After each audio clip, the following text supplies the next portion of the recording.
Students, welcome to our channel, The Rationalist.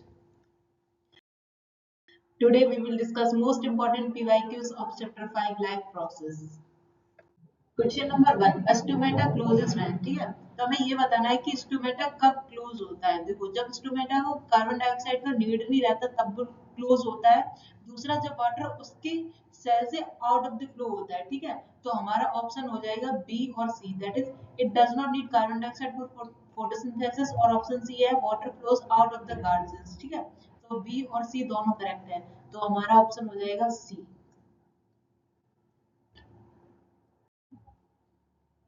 Question number 2 है हमारे पास, which of the following statements are true about human heart, ठीक है। तो हमें ये देखना है कि ह्यूमन हार्ट में जो सर्कुलेशन चलता है उसमें क्या क्या स्टेटमेंट ट्रू दिए हुए हैं इसमें। तो सबसे पहले हम इसका डायग्राम रिप्रेजेंटेशन देख लेते हैं। तो हमारे पास सबसे पहले लंग्स प्रेजेंट होते हैं,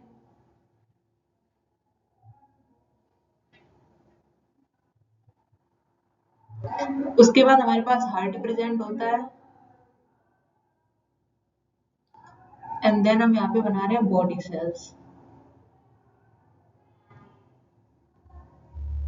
ठीक है। तो हार्ट हमारा कैसा होता है, 4 चैम्बर्ड हार्ट होता है, जिसमें इधर होता है राइट एट्रियम, इधर होता है लेफ्ट एट्रियम, इधर होता है राइट वेंट्रिकल, और इधर होता है लेफ्ट वेंट्रिकल, और ये हमारे पास लंग्स, ठीक है। तो जो बॉडी सेल से डीऑक्सीनेटेड ब्लड जाता है वो लेके जाती है वेना केवा राइट एट्रियम में, उसके बाद ये ब्लड राइट वेंट्रिकल से जाता है लंग्स में, ठीक है। और जो ऑक्सीनेटेड ब्लड है वो लंग्स से आता है लेफ्ट एट्रियम में, और फिर लेफ्ट वेंट्रिकल से जाता है बॉडी सेल्स में, ठीक है। इसका एरो यहाँ आता है,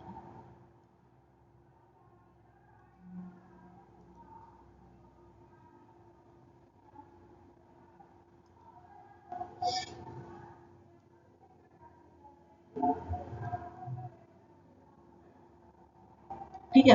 अब देखो, ये हमारे पास प्रेजेंट होती है वेना केवा,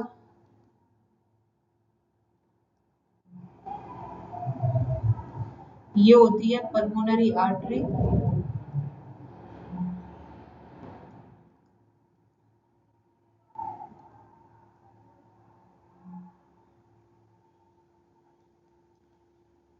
ये होता है एरोटा, और ये होता है पल्मोनरी वेन, ठीक है। इस साइड जो ट्रांसपोर्ट होता है वो होता है हमारे ऑक्सीजनेटेड ब्लड का, और इस साइड ट्रांसपोर्ट होता है डीऑक्सीनेटेड ब्लड का, ठीक है। और यहाँ पे एक्सचेंज होता है ऑक्सीजनेटेड ब्लड का, ठीक है। तो हमारे पास फर्स्ट ऑप्शन क्या है, right atrium receives oxygenated blood from lungs through pulmonary artery. तो देखो, ये हमारे पास राइट एट्रियम है, अब ये रिसीव करता है ऑक्सीजनेटेड ब्लड, जबकि ये तो डीऑक्सीजनेटेड ब्लड रिसीव करता है, तो ये तो यहीं पे रॉन्ग हो जा रहा है, ठीक है। उसके बाद ऑप्शन बी है, left atrium transfer oxygenated blood to left ventricle, ठीक है। तो जो हमारा लेफ्ट एट्रियम होता है वो ट्रांसफर करता है oxygenated blood to left ventricle, ठीक है। तो जो लेफ्ट एट्रियम है वो ट्रांसफर करता है ब्लड टू लेफ्ट वेंट्रिकल, यहाँ पे ट्रांसफर होता है, ठीक है। उसके बाद क्या है, which senses to various part of the body. देखो, लंग्स से ब्लड किस में आता है, लेफ्ट एट्रियम में, जो कि ट्रांसफर करता है लेफ्ट वेंट्रिकल में ब्लड, और यहाँ से जाता है blood to different cells of the body. तो ये तो सही है, ठीक है। तो ऑप्शन बी हमारा करेक्ट है। ऑप्शन सी क्या है, right atrium receives deoxygenated blood through vena cava from upper and lower body. अब ये हमारे पास है राइट एट्रियम जो कि डीऑक्सीनेटेड ब्लड रिसीव करता है बॉडी सेल्स से, यहाँ से आता है ब्लड इस पे राइट एट्रियम से, ठीक है। अपर बॉडी और लोअर बॉडी सेल से आता है, तो ये भी सही है, तो ऑप्शन सी भी हमारा करेक्ट हो जाएगा। ऑप्शन डी क्या है, left atrium transfer oxygenated blood to aorta. तो लेफ्ट एट्रियम ये है, ठीक है। अब दिया हुआ है कि लेफ्ट एट्रियम जो ऑक्सीनेटेड ब्लड को ट्रांसफर करता है एरोटा में, तो ये तो इसके कनेक्शन ही नहीं है, तो फिर ये ट्रांसफर नहीं करेगा, ठीक है। तो जो हमारे करेक्ट ऑप्शन हो जाएंगे वो हो जाएंगे बी एंड सी, तो ऑप्शन नंबर सी हमारा करेक्ट हो जाएगा।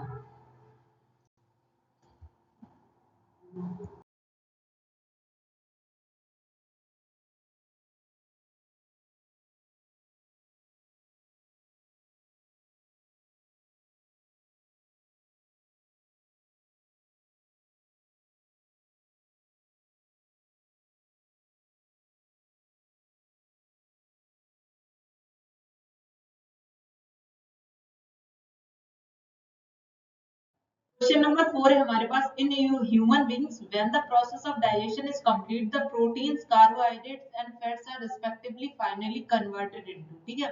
तो देखो, जब डाइजेशन का प्रोसेस होता है तो प्रोटीन्स टूट के किस में कन्वर्ट हो जाते हैं, अमीनो एसिड्स में, ठीक है। और जो कार्बोहाइड्रेट्स होते हैं वो कन्वर्ट हो जाते हैं ग्लूकोज में।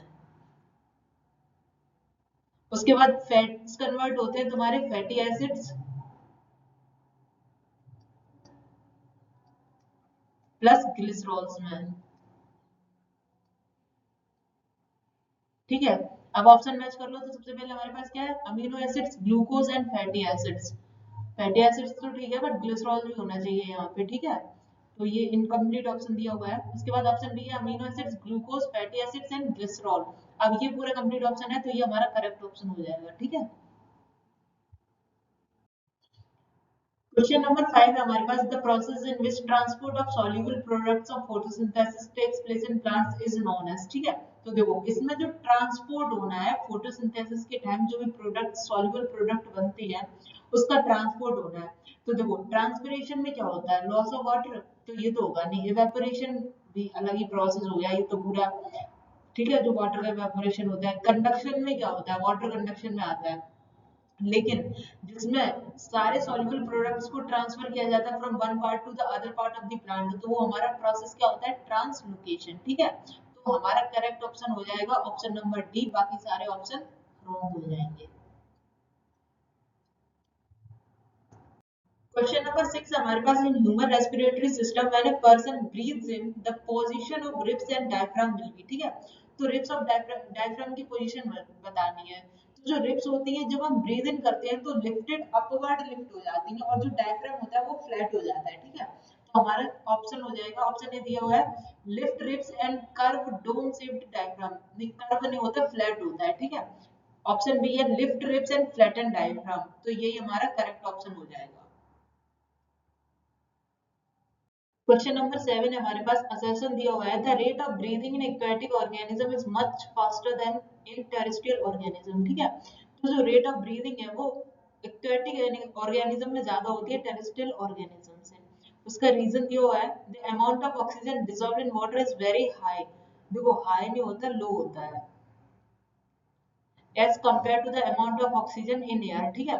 तो जो वाटर में डिजॉल्व ऑक्सीजन होती है वो बहुत लो अमाउंट में प्रेजेंट होती है as compare to amount of oxygen present in air, ठीक है। तो हमारा असर्शन सही हो जाएगा, रीजन गलत दिया हुआ है, तो हम जाएंगे ऑप्शन नंबर सी के साथ, that is assertion is true but reason is false. Question number 8 है हमारे पास, opening and closing of stomata is due to, ठीक है।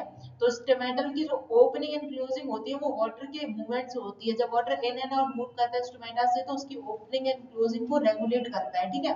तो हमारे पास ऑप्शन हो जाएगा, that is option number B, movement of water in and out of the guard cells is responsible for the opening and closing of stomata. Question number 9 है हमारे पास, the inner walls of the small intestine have finger like projection called villi which are rich in blood, ठीक है। तो assertion तो सही दिया है, अब रीजन को देखते हैं बिकॉज लगा के। Because these villi have a large surface area to help the small intestine in completing the digestion of food.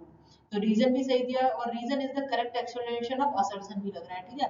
तो हम जाएंगे ऑप्शन नंबर ए के साथ, that is both assertion and reason are true and reason is the correct explanation of assertion. Question number 10 हमारे पास, water in the root enters due to, ठीक है। तो वाटर का जो रूट से एब्जॉर्प्शन होता है प्लांट्स में वो किस वजह से होता है, तो वो कंसंट्रेशन डिफरेंस की वजह से होता है, ठीक है। तो हमारे पास फर्स्ट ऑप्शन है the function of root to absorb water, ये तो नहीं होगा। सेकंड ऑप्शन है difference in the concentration of ions between the root and the soil, ठीक है। तो जो सॉइल और रूट में जो कंसंट्रेशन एंड द डिफरेंस होता है उसकी वजह से वाटर रूट में एंटर करता है, ठीक है। तो ऑप्शन नंबर बी करेक्ट हो जाएगा। क्वेश्चन नंबर 11 हमारे पास, as compare to terrestrial organism the rate of breathing in aquatic organism is, ठीक है। तो देखो, जो एक्वेटिक ऑर्गेनिज्म की ब्रीदिंग होती है वो फास्टर होती है क्योंकि जो डिसॉल्व ऑक्सीजन का अमाउंट होता है वाटर में वो लो होता है, ठीक है। तो faster because they need more oxygen for their survival. हाँ, ऑक्सीजन तो उन्हें ज्यादा चाहिए होती है, लेकिन पूरा करेक्ट एक्सप्लेनेशन नहीं है इसका। ऑप्शन बी क्या है, faster because the amount of dissolve oxygen in water is fairly low. तो ये सही ऑप्शन है, तो ऑप्शन बी हमारा करेक्ट हो जाएगा। क्वेश्चन नंबर 12 है, observe the following diagram and identify the process and its significance from the following option. ठीक है, तो ये हमारे पास डायग्राम दिया हुआ है, इसे हमें ऑब्जर्व करना है। तो देखो क्या हो रहा है कि जो वाटर है वो पूरे स्टेम से ट्रांसपोर्ट होके लीव्स के थ्रू उसका ट्रांसपिरेशन का प्रोसेस चल रहा है। ठीक है, वाटर वेपर के फॉर्म में लीव के थ्रू। ठीक है, तो हमारा जो ऑप्शन है वो ट्रांसपिरेशन करेक्ट हो जाएगा। That is transpiration create a suction force which pulls water inside the plant. ठीक है, तो हमारा ऑप्शन बी करेक्ट है। Question number 13 है, the process in which loss of water in the form of vapors from the aerial parts of plants take place is X। ठीक है, तो हमारे पास जो X प्रोसेस चल रहा है उसमें लॉस ऑफ वाटर का प्रोसेस चल रहा है from the aerial parts of the plants. अब aerial parts of the plants क्या हो जाएंगे, जो एक्सपोज्ड है इन्वायरमेंट में, दैट इज लीव्स। ठीक है, उसके बाद क्या है, विच हेल्प्स इन वाई। तो जो एक्स प्रोसेस चल रहा है वो वाई प्रोसेस में हेल्प करता है। तो हमें एक्स और वाई को बताना है कि क्या है। अब देखो, जो एरियल पार्ट से वाटर का लॉस होता है उसे हम ट्रांसपिरेशन कहते हैं। ठीक है, अब ट्रांसपिरेशन हेल्प किसमें करता है, प्लांट के टेम्परेचर रेगुलेशन में हेल्प करता है। तो हमारा ऑप्शन बी करेक्ट हो जाएगा, that is transpiration and temperature regulation. Question number 14 है, assertion the walls of atria are thicker than those of ventricles। तो जो वेंट्रिकल्स की वॉल होती है वो थिक होती है, एट्रिया की वॉल्स थिन होती है। रीजन क्या है, ventricles have to pump blood into various organs at high pressure. तो वेंट्रिकल्स तो ब्लड को पंप करते हैं इनटू वेरियस ऑर्गन्स। ठीक है, तो जो हमारा असर्शन है वो फॉल्स हो जाएगा, रीजन ट्रू हो जाएगा। तो हम जाएंगे ऑप्शन नंबर डी के साथ, that is assertion is false and reason is true. Question number 15 है हमारे पास, an organism which breaks down the food material outside the body and then absorbs it. ठीक है, तो एक ऐसा ऑर्गेनिज्म हमें बताना है जो फूड मटेरियल को बॉडी के बाहर ब्रेक करता हो और उसके बाद उसे एब्जॉर्ब करता हो, उसके बाद उससे न्यूट्रिएंट्स को एब्जॉर्ब करता हो। ठीक है, तो देखो सबसे पहले हमारे पास क्या है, एक plant parasite that is Cuscuta. तो देखो कसकटा क्या करता है, दूसरे प्लांट को होस्ट बनाता है और उससे अपना न्यूट्रिएंट्स एब्जॉर्ब करता है। ठीक है, तो ये उसे डाइजेस्ट करके या ब्रेक करके एब्जॉर्ब नहीं करता। ठीक है, फिर हमारे पास क्या है, an animal parasite that is tapeworm. ठीक है, तो टैपवॉर्म क्या करता है कि दूसरे ये भी अपने होस्ट से न्यूट्रिएंट्स को एब्जॉर्ब करता है। बैक्टीरिया राइजोबियम, राइजोबियम तो सिम्बियोटिक एसोसिएशन शो करता है विद द लेग्यूम्स, प्लांट की रूट्स के साथ। ठीक है, अब क्या हमारे पास फंजाई दैट इज राइजोपस। तो राइजोपस क्या करता है, पहले अपने फूड को ब्रेक डाउन करता है, एक्स्ट्रा सेलुलर डाइजेशन शो करता है और उसके बाद उससे न्यूट्रिएंट्स को एब्जॉर्ब करता है। तो हमारा करेक्ट ऑप्शन हो जाएगा ऑप्शन नंबर डी।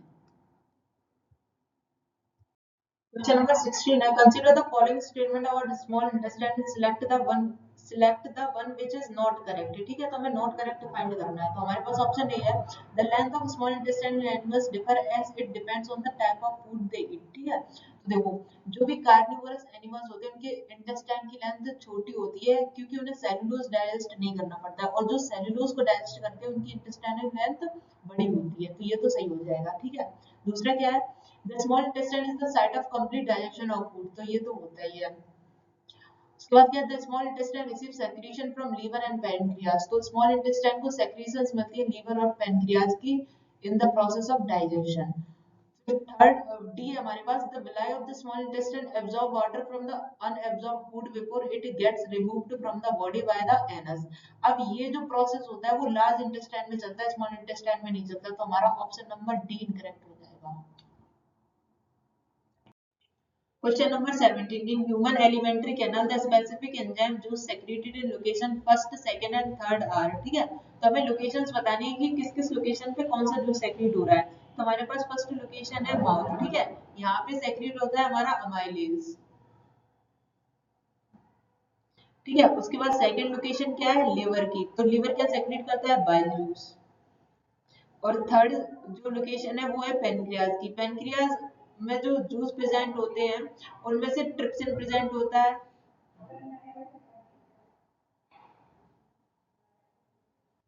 ठीक है, तो यही हमारे पास ऑप्शन दिए हुए हैं। तो सबसे पहले फर्स्ट लोकेशन पे क्या हो जाएगा, एमाइलेज, जो कि फर्स्ट और सेकंड दोनों ऑप्शंस में है। उसके बाद हमारे पास क्या है, पेप्सिन। अब ये तो यहाँ पे रॉन्ग हो गया, तो बाइल होगा हमारे पास। के बाद रिप्सेंट होगा, ठीक है। तो हमारा ऑप्शन नंबर बी करेक्ट हो गया। क्वेश्चन नंबर 18 है the correct statements with reference to single cell organism, ठीक है। तो सिंगल सेल जो ऑर्गेनिज्म होते हैं वो directly in contact with environment होते हैं और इनकी जो बॉडी का स्ट्रक्चर होता है वो बहुत ज्यादा सिंपल होता है, ठीक है। तो देखो हमारे पास option A complex substance are not broken down into simpler substance, ठीक है।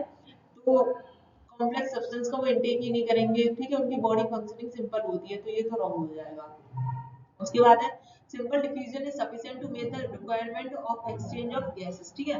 तो उनका जो बॉडी से डायरेक्टली एनवायरनमेंट से सिंपल डिफ्यूजन होता है for the exchange of gases, तो ऑप्शन नंबर बी करेक्ट हो जाएगा। उसके बाद सी है specialised tissue perform different function in the organism. अब इसमें स्पेशलाइज्ड टिश्यू की बात कर रहा है, जबकि ऑर्गेनिज्म ही सिंगल सेल है तो टिश्यू तो बनेंगे ही नहीं, ठीक है, तो ये तो गलत हो गया। ऑप्शन नंबर डी है entire surface of the organism is in contact with the environment for taking in food, ठीक है। तो ऑप्शन नंबर डी भी हमारा करेक्ट है। तो हम जाएंगे ऑप्शन नंबर सी के साथ, that is B and B. Question number 19 हमारे पास which one of the following condition is true for the state of stomata of green leaf shown in the given diagram। तो सबसे पहले stomata को देखो, ये कैसा स्टोमेटा है हमारे पास, क्लोज्ड स्टोमेटा है, ठीक है। इसके जो गार्ड सेल्स हैं वो क्या है, क्लोज्ड हैं। तो क्लोज कब होते हैं, जब वाटर आउट होता है, ठीक है। तो जब वाटर का लॉस होता है तब ये क्लोज होता है। तो हमारे पास फर्स्ट ऑप्शन है large amount of water flows into the guard sales, into नहीं होगा, ठीक है, तो ये हमारा रॉन्ग हो जाएगा। Gases exchange is occurring in large amount, gases के एक्सचेंज की वजह से नहीं होगा, टर्जिडिटी प्रेशर की वजह से होता है, ठीक है। Large amount of water flows out from the guard, तो ये हमारा सही ऑप्शन हो जाएगा। क्वेश्चन नंबर 20 है assertion nitrogen is an essential element for plant growth and is taken up by plant in the form of inorganic nitrates और nitrites, ठीक है। तो जो असर्शन है वो तो बिल्कुल करेक्ट दिया हुआ है नाइट्रोजन के बारे में। अब देखो हम असर्शन को क्या करेंगे, असर्शन के पीछे बिकॉज लगाएंगे ताकि हम ये देखें कि जो हमें रीजन दिया हुआ है वो हमारे असर्शन को सेटिस्फाई कर रहा है या नहीं। तो रीजन क्या है, the soil is the nearest and richest source of raw materials like nitrogen phosphorus and other minerals for the plant. देखो रीजन के अंदर जो स्टेटमेंट दी है वो तो बिल्कुल सही है, लेकिन रीजन जो दिया हुआ है वो असर्शन को एक्सप्लेन नहीं कर रहा है। तो असर्शन भी सही है, रीजन भी सही है, लेकिन रीजन असर्शन की करेक्ट एक्सप्लेनेशन नहीं है, तो हम जाएंगे हमारे ऑप्शन नंबर बी के साथ। क्वेश्चन नंबर 21 पे आ जाइए। A student was asked to write a step wise procedure to demonstrate the carbon dioxide is necessary for photosynthesis, ठीक है। तो देखो हम कार्बन डाइऑक्साइड के बारे में पढ़ेंगे कि कार्बन डाइऑक्साइड की नेसेसिटी दिखानी है हमें फोटोसिंथेसिस के प्रोसेस में। He wrote the following steps the wrongly worded step is, ठीक है। तो हमें रॉन्ग स्टेप बताना है। तो सबसे पहले हमारे पास जो ए स्टेप है वो क्या है, both potted plants are kept in dark room for at least 3 days। तो ये तो होता है, ठीक है, कार्बन डाइऑक्साइड के प्रेजेंस का जब टेस्ट करते हैं तो ये प्रोसीजर को फॉलो करते हैं। ऑप्शन नंबर बी क्या है हमारे पास, bottom of the bell jar से sealed to make them air tight. अब देखो एयर को हमें टेस्ट करना है कि उस एयर की एब्सेंस या प्रेजेंस में क्या चेंजेस हो रहे हैं। तो जब एब्सेंस में चेक करेंगे तो हम कैसे भी करके उस एयर को प्लांट तक पहुंचने से बचाएंगे, तो उसके लिए हम बॉटम को सील कर देंगे, ठीक है। तो ये भी होता है, ठीक है। अब हमारे पास ऑप्शन नंबर सी क्या है, both potted plants are kept in sunlight after the starch test. तो ये प्रोसीजर फॉलो नहीं करते हैं, ये हमारा क्या हो जाएगा, रॉन्गली जो रॉन्ग स्टेटमेंट दिया हुआ है वो हो जाएगा इस प्रोसीजर के अंदर, ठीक है। A leaf from both the plant is taken to test the presence of starch, ये तो हम करते हैं, ठीक है। तो देखो जो रॉन्ग स्टेटमेंट दिया है वो क्या है, ऑप्शन नंबर सी, तो सी ही हमारा ऑप्शन हो जाएगा। क्वेश्चन नंबर 22 है हमारे पास, the length of small intestine in deer is more as compare to the length of small intestine of a tiger. The reason for this, देखो डियर का जो इंटेस्टाइन का जो लेंथ है वो ज्यादा है कंपेयर टू टाइगर। क्यों, क्योंकि डियर क्या होते हैं, ये ज्यादातर घास वगैरह खाते हैं, तो इनको सेल्यूलोज को डाइजेस्ट करना पड़ता है, ठीक है। और सेल्यूलोज के डाइजेशन के लिए इन्हें ज्यादा टाइम लगता है डाइजेशन के प्रोसेस में, इसलिए इनकी इंटेस्टाइन की जो लेंथ होती है वो लार्ज होती है, ठीक है। जबकि टाइगर क्या करते हैं, ये ज्यादातर फ्लैश ईटिंग एनिमल होते हैं, तो फिर ये इनको उसमें सेल्यूलोज प्रेजेंट नहीं होता है, तो इनका जो डाइजेशन का प्रोसेस है वो इजीली चल जाता है, इसलिए इंटेस्टाइन की जो लेंथ होती है वो छोटी होती है। तो हम टाइप ऑफ फूड के बेसिस पे इनको इनकी जो इंटेस्टाइन की लेंथ है उसे डिस्टिंग्विश करेंगे, ठीक है। तो हमारे पास ऑप्शन ए क्या है, mode of intake of food, intake of food नहीं, ठीक है। टाइप ऑफ फूड पे आ जाएंगे हम, टाइप ऑफ फूड कंज्यूम्ड, ये जाएगा हमारा, ठीक है। इस इन दोनों ऑप्शंस में कंफ्यूज मत होना, हम टाइप ऑफ फूड कंज्यूम्ड पे जाएंगे, क्योंकि जो एनिमल जिस टाइप का फूड खा रहा है उस हिसाब से उसकी इंटेस्टाइन की लेंथ होती है, ठीक है। क्वेश्चन नंबर 23 है, the energy released during cellular respiration is used to synthesise, ठीक है। एनर्जी जो रिलीज होती है सेलुलर रेस्पिरेशन के टाइम पे वो किसको सिंथेसाइज करती है, तो वो डायरेक्टली एटीपी को सिंथेसाइज करती है, ताकि जो एनर्जी का फॉर्म है उसे सेल यूज कर पाए, ठीक है। तो हम जाएंगे ऑप्शन नंबर सी के साथ, that is ATP. Question number 24 है हमारे पास, assertion the rate of breathing in aquatic organism is much slower than that seen in terrestrial organism। अब ये देखो, जो एक्वाटिक ऑर्गेनिज्म होते हैं उनमें जो रेट ऑफ ब्रीदिंग होती है वो हायर होती है as compare to terrestrial organism, क्योंकि जो डिजोल्व अमाउंट होता है ऑक्सीजन का इन द वाटर वो बहुत ज्यादा लो होता है, ठीक है। तो उन्हें अपनी जो ऑक्सीजन रिक्वायरमेंट होती है उसे मीट करने के लिए बहुत ज्यादा फास्ट ब्रीथ करना पड़ता है, ठीक है। तो असर्शन हमारा गलत हो जाएगा, ठीक है। रीजन क्या है, the amount of oxygen dissolved in water is very low as compare to the amount of oxygen in air, ठीक है। अब देखो, वाटर में जो अमाउंट ऑफ ऑक्सीजन है वो लो होता है, इसीलिए तो वो ब्रीदिंग फास्ट करते हैं, और जो एयर में है वो सफिशिएंट होता है, तो इसीलिए हमारी नॉर्मल ब्रीदिंग होती है, ठीक है। तो हम हमारा रीजन सही है, तो हम जाएंगे ऑप्शन नंबर डी के साथ, that is assertion is false but reason is true. Question number 25. The function of the lining of mucus in the nasal passage of human beings is to, ठीक है। तो जो mucus present होता है हमारे nasal passage में उसका function क्या होता है, सबसे पहले तो वो air की dirt को trap करता है और air को purify करता है, that we inhale, ठीक है। ये उसका function होता है। तो ऑप्शन चेक कर लेते हैं, increase the temperature of inhaled air, temperature increasement का कोई काम नहीं होता, तो ये तो गलत हो गया। move the air in and out, mucus कैसे एयर को इन एंड आउट मूव करेगा, ठीक है। उसके उसके प्रेजेंस में होती है लेकिन वो खुद इसके लिए रिस्पॉन्सिबल नहीं है। Filter the air that we breathe in, तो फिल्ट्रेशन ऑफ एयर तो करता है, absorb oxygen from the air ये नहीं करेगा, ठीक है। तो हमारा ऑप्शन नंबर सी करेक्ट हो जाएगा। क्वेश्चन नंबर 26 है, in living organism during respiration which of the following products are not formed if oxygen is not available, ठीक है। जब ऑक्सीजन अवेलेबल नहीं होगी तो कौन से प्रोडक्ट फॉर्म नहीं होंगे, यानी हमें एनाएरोबिक रेस्पिरेशन की बात कर रहे हैं, ठीक है।